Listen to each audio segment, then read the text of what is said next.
విజయనగరంలో అక్రమ నిర్మాణాలు చేసినటువంటి సాజిద్ అనేవాడు చాలా చేశాడంటూ స్వయంగా హైడ్రా కమిషనరే చెప్పారు. ఇప్పుడు వాడి కారణంగా కూలినటువంటి భవనం వ్యవహారంలో వాడి గురించి ఇప్పుడు అందరూ మాట్లాడుకునే పరిస్థితి వచ్చింది. పత్రికలు ఇప్పుడు టచ్ చేసుకొచ్చినాయి.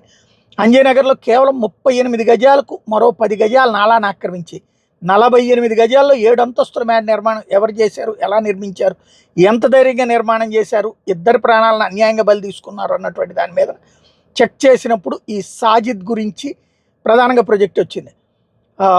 మరో భవనానికి కూడా 6వ అంతస్తు స్లాబ్ వేసుకుంటూ తాపీగా ఉన్నాడు. అతనే బిల్డరే సయ్యద్ సాజిద్.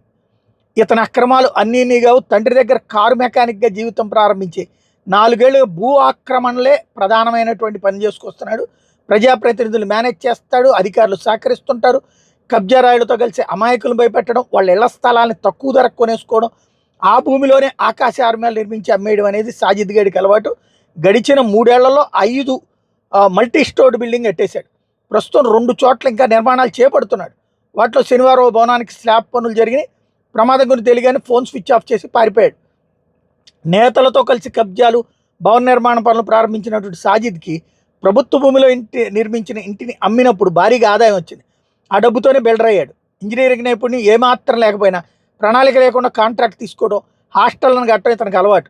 అధికారులకి లంచాలు ఇస్తుండదు. సాజిద్ కట్టే భవనాల వైపు వాళ్ళు కన్నెత్తి చూడడం తేలింది. కూలిన భవనం మీద అలాగే కాలనీ పార్కును ఆక్రమించి ప్రస్తుతం 7 అంతస్తుల భవనాన్ని నిర్మిస్తున్నాడు అన్నటువంటి విషయం కూడా తేలింది.